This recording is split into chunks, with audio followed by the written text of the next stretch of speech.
Bonsoir à toutes et à tous et bienvenue dans cette session d'information sur la télévision Labari en ce dimanche 10 janvier 2016. Le Conseil de l'Ordre des avocats du Niger demande à l'ensemble de ses membres de déposer demain lundi 11 janvier 2016 les robes pour protester ainsi contre le refus des autorités d'ordonner aux avocats de rencontrer des citoyens en détention depuis quelque temps au niveau de la DGSE pour des raisons non encore connues. C'est dans une déclaration rendue publique il y a quelques instants. Je propose de suivre un extrait avec un des membres du Conseil de l'Ordre des avocats, Maître Younoussa Abdul Kassoum. Au terme de l'article 27 de la Constitution, il ne peut être ordonné de perquisition, d'arrestation et d'interpellation que dans les conditions et les formes prévues par la loi. Considérant qu'en violation des principes ci-dessus énumérés, la DGDSE, service directement rattaché à la présidence de la République, procède depuis quelque temps à des interpellations, à des arrestations et à des détentions. Que ces actes qui relèvent de la compétence exclusive du pouvoir judiciaire ne sauraient être exercés par un service de la présidence de la République. Qui plus est, la DGDSE refuse et dénie aux avocats le droit d'assister leurs clients en violation de l'article 5 du règlement numéro 05/CM/IOMOA qui stipule que les avocats assistent leurs clients dès leur interpellation, durant l'enquête préliminaire, dans les locaux de la police, de la gendarmerie ou devant le parquet. Que face à une telle situation qui sape l'aspiration profonde des citoyens à la liberté et à l'état de droit, le barreau du Niger a adressé au président de la République une correspondance dans laquelle il portait à sa connaissance l'intrusion inadmissible de la DGDSE dans la sphère de compétence du pouvoir judiciaire. Considérant que malgré cette correspondance et toutes les autres démarches entreprises en vue de mettre fin à ces entraves, la situation perdure. Le barreau, fidèle à sa tradition et à sa vocation de défense des libertés et de la légalité, est résolu à veiller à l'indépendance effective du pouvoir judiciaire et à son exercice par les seules autorités habilitées par la Constitution et les lois de la République, qui doivent elles-mêmes l'exercer dans le strict respect de la procédure et des droits de la défense. C'est pourquoi le barreau demande au président de la République, en sa qualité de garant du respect de la Constitution, d'ordonner à la DGDSE d'arrêter d'usurper les prérogatives dévolues au pouvoir judiciaire. À défaut, la DGDSE doit être détachée de la présidence de la République et placée sous le contrôle exclusif et effectif des autorités judiciaires. D'ores et déjà, le barreau du Niger décide de déposer les robes le lundi 11 janvier 2016 et de porter plainte contre les auteurs de ces violations. Activité politique à présent, la structure des femmes régionales du parti MPR Jamhouria a organisé ce matin à Tira plutôt, une grande manifestation en présence du président de la formation politique, M. Albade Aouba. Nous allons vous faire suivre le résumé de cette manifestation dans quelques instants. Juste le temps de vous rappeler toujours en politique que le Conseil communal de l'Alliance pour la démocratie et le progrès, l'ANDP Zamalaya, du 5e arrondissement communal de la ville de Niamey, a organisé hier une tournée dans la commune rurale de Bitinkodje avec pour objectif de rencontrer les militants pour les sensibiliser, mais aussi et surtout leur présenter le candidat du 5e arrondissement communal au titre de l'ANDP Zamalaya pour les élections du 21 février prochain à la personne de M. Boubé Gazibo. Le résumé avec nos reporters Soumela Abdoulaye et Mamoudou Saleh.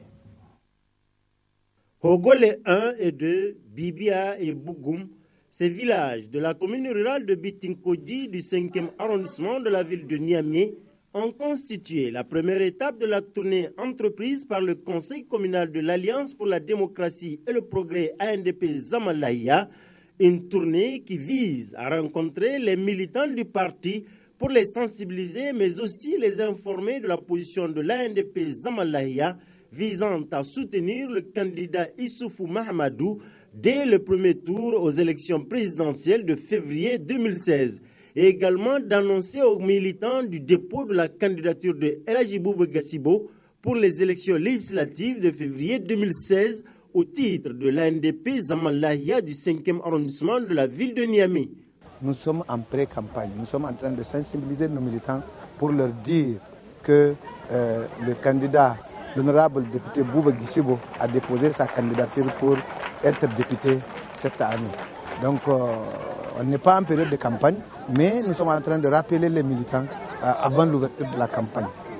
Vous savez qu'il faut quand même rappeler ces militants avant même la campagne. Parce que la campagne, c'est 21 jours, ça ne peut pas suffire. Et vous avez vu avec nous, vraiment ce sont des villages qui sont éloignés les uns des autres. Si nous disons que nous allons attendre pour les informer que l'honorable a déposé sa candidature, ça risque d'être un peu tard. Donc maintenant, on est là juste pour leur sensibiliser, leur expliquer que le candidat, l'honorable Bouba Guissibo, a déposé sa candidature et que le moment venu, à l'ouverture de la campagne, il va passer de village en village, de quartier en quartier pour discuter avec eux et prendre des engagements avec eux. Nous, c'est notre leader. Nous sommes avec lui parce que nous savons que, vous savez, la démocratie, c'est pour prôner le développement local. La démocratie, c'est pour permettre à ceux qui peuvent aider à la localité de se développer, de se développer. Et nous avons vu ce qu'il est en train de faire. Nous savons ce qu'il a fait avant même qu'il soit député. Et quand il a été député, on a vu ce qu'il a fait. Il a foncé des puits, il a acheté des charrettes aux pauvres, il a construit des écoles. Récemment, il a même donné un grand site de plusieurs hectares pour faire des cimetières à Kolonsa. Vraiment, nous, c'est l'homme qu'il faut. Et nous sommes en train de leur dire qu'il est candidat. Partout où ils ont passé, la délégation a reçu un accueil chaleureux et l'assurance des militants quant à leur élection, au vu notamment des réalisations dont ces villages ont bénéficié, des réalisations financées sur fonds propres par le magnanime El Hadji Bouba Guissibo, candidat aux élections législatives de février 2016. Et puis ce reportage sur la surfacturation des factures de l'électricité, qui est devenue une situation que beaucoup de clients de la société nigérienne d'électricité, la Nigeria, constatent depuis quelque temps. En effet, ils sont contraints à payer des factures faramineuses à la fin de chaque mois. Une situation qui est le plus souvent insoutenable pour les consommateurs à faible revenu. C'est un reportage signé Michel Deji. C'est une pratique qui ne date pas d'aujourd'hui et qui met parfois les consommateurs dans le gouffre. Vraiment, des fois, ça joue vraiment sur le client. Mais vraiment, j'ai constaté ça une fois. Et puis, j'ai regardé en même temps mon compteur, le dernier relevé. Et j'ai constaté ça que vraiment, je n'ai pas consommé cette consommation-là qu'ils ont amené la facture. Directement, j'étais à la francophonie. Ils vont regarder ça, je dis vraiment c'est vrai, d'aller revenir.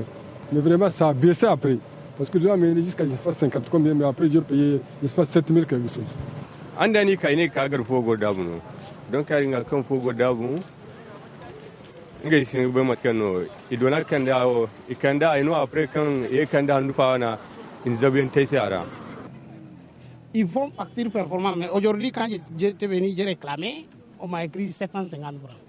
Il dit c'est trop même ce que j'ai payé. Alors que les agents ne passent pas là-bas. Je ne sais pas, ils ne recrutent pas les gens ou bien qu'est-ce qui se passe, je n'arrive pas à comprendre. Ils font des factures forfaitaires et ça vient sur la tête du client. Une situation que des organisations de défense des droits des consommateurs ont longtemps fustigée, avec parfois des plaintes déposées contre la Nigélec. En tout cas, il y a encore quelques années, c'était des facturations qui n'étaient pas à la hauteur de la technologie. Maintenant que les choses sont en train de changer, on remarque souvent, j'ai interpellé un releveur il y a à peine 2 semaines, il était passé chez moi. J'ai dit, mais j'ai l'impression qu'on m'avait facturé sur 45 jours au lieu d'un mois. Il dit, oui, il y avait des problèmes. J'ai dit non. J'ai dit, c'est le système même de facturation. Parce que là, aujourd'hui, quand les clients se retrouvent devant vos bureaux, pour demander pourquoi on n'a pas respecté leur consommation, on leur a fait des forfaitaires. Parce que lorsque vous faites des forfaitaires, on ne vous rembourse pas, on ne règle pas la facture pour que vous puissiez la payer, mais on vous renvoie à attendre la prochaine facture pour revoir à la baisse. Or, je pense qu'il faut travailler avec la bourse des gens et aussi il y a beaucoup de locataires qui peuvent quitter le mois là, mais si déjà ils ont une surfacturation, donc ils ont payé une consommation qu'ils n'ont pas consommée. Donc je pense que la Nigélec doit se ressaisir et doit même sortir pour expliquer à l'opinion, surtout par rapport à la dernière nouvelle de dire que non, que c'était un manque de temps ou un manque de temps qui a fait que les relevés ne sont pas passés à temps. Il revient donc à la Nigélec, même dans les cas de force majeure, de produire des factures raisonnables qui peuvent être à la portée des bourses de ses abonnés en se basant sur leur consommation habituelle. Voilà, nous allons à présent vous faire suivre le résumé du meeting organisé ce matin à Tera par la coordination régionale des femmes MPR Jamhouria de la région de Tillabéri, un meeting auquel a pris part le président de la formation politique, M. Albadé Abouba. Le résumé, c'est avec nos envoyés spéciaux Sadou Doumi et Nasser Dantofo. Les femmes du mouvement patriotique pour la République MPR Jamhouria de la région de Tillabéri ont choisi pour leur premier meeting la ville de Tera, la cité légendaire de Soraya.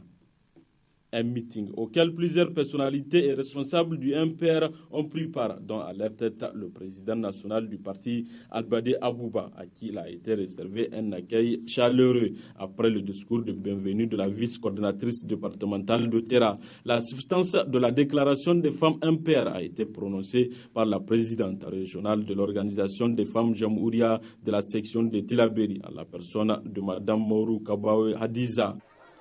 Félicitons et encourageons le président Albadé Abouba pour sa disponibilité permanente et son courage à tenir haut les flambeaux du MPR Jamhouria. Adressons nos sincères remerciements au président de la République, chef de l'État, son Excellence Mahamadou Issifou. Condamnons avec la dernière énergie la tentative de coup d'État déjouée par les autorités alors que nous sommes à quelques pas des élections proprement préparées pour une consolidation de nos institutions démocratiquement élues. Félicitons le président de la section de Tillabéri, son Excellence Wassalke Boukari, pour son courage, sa détermination et sa disponibilité dont il a fait preuve depuis son accession à la tête de notre section. Saluons tous les militantes et militants pour leur courage et leur mobilisation pour ces grands meetings. Le président de la section de Tillabéri a salué l'engagement de ces femmes à militer pour le parti et aussi à saluer leur soutien indéfectible qu'elles apportent au président Albadé Abouba qui lui a réaffirmé dans son discours un des principes du parti qui est la place de choix réservée aux femmes. Mes chères sœurs, j'ai un message tout particulier à votre endroit.